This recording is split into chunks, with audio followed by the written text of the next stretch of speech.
Bonjour, je suis Tahar Mstiri. On va parler dans cette vidéo de la monétisation des applications. Qui dit application dit forcément un coût de développement et pour que, disons, pour développer ou pour réussir le développement, il faut que ça rapporte pour que ça puisse créer une continuité.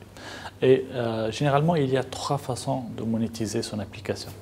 Il y a la première façon, c'est de vendre l'application.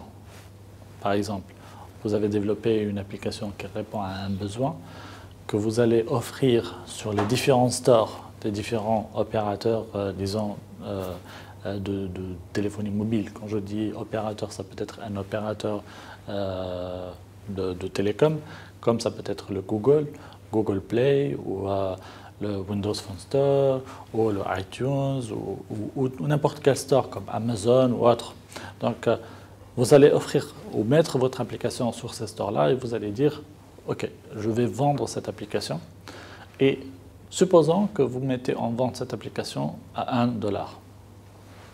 Pour un utilisateur simple, 1 $, ce n'est pas grand-chose, c'est accessible, mais imaginez que vous avez 2 millions de téléchargements. Ça fait 2 millions de dollars de chiffre d'affaires.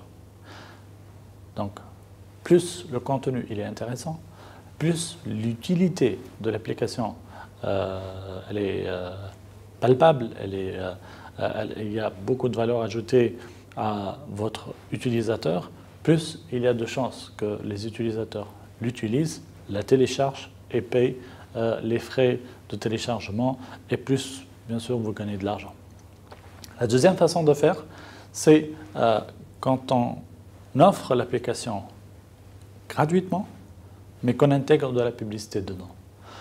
La publicité, il y a beaucoup d'opérateurs de publicité, il y a beaucoup de façons, disons, de faire de la publicité. Il y a une façon, c'est de mettre les fameux Google AdSense ou AdMob, pour être précis, qui est intégré, ou alors n'importe quel autre type de, disons, de contenu, de publicité que vous intégrez dans votre application, pour faire simple ou pour dire les choses simples. Il y a aussi d'autres opérateurs qui ont vraiment beaucoup de valeur ajoutée, donc ne prenez pas le premier venu. Faites une étude, cherchez qui sont les meilleurs providers, on va dire, on va les appeler de publicité, combien ils payent et vous pouvez prendre et intégrer. Je dis par exemple, en prenant une scène dans un jeu vidéo que vous avez développé, vous pouvez vendre les éléments du décor de la scène dans votre application, dans votre jeu.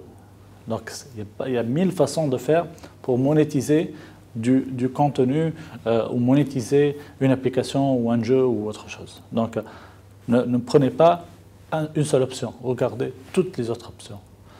Donc, la façon de faire aussi, deuxième façon de faire, c'est d'offrir l'application gratuitement et que vous offrez de la publicité à des fournisseurs ou à des acheteurs de publicité.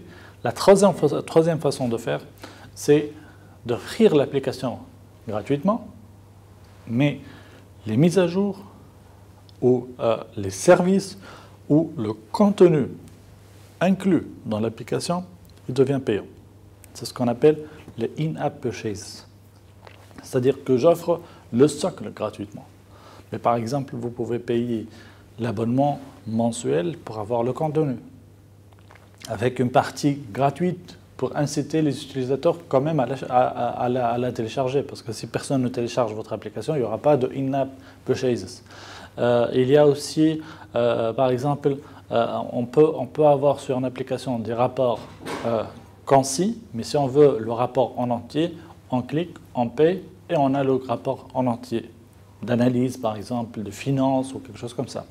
Ça peut être aussi des ventes de services dans l'application. Par exemple, je suis une boutique ou je développe une application pour une boutique ou pour un fabricant et j'offre une application gratuite qui présente un minimum de contenu qui va être intéressant pour les personnes pour acheter pour télécharger cette application Et quand ils vont télécharger cette application, je vais leur offrir des services et des produits qu'ils peuvent acheter directement à partir de l'application ou en venant sur un site web. Donc faire de l'in-app purchases, ça peut rapporter beaucoup de l'argent aussi. Ça dépend aussi de votre vision de la chose ou du produit que vous offrez ou de le contenu de votre application. Donc, 3 variables, et il y en a certainement beaucoup d'autres, mais essayez de bien voir les différentes options avant de vous lancer dans une décision de monétisation, comment vous voyez la monétisation pour votre application. Bon courage.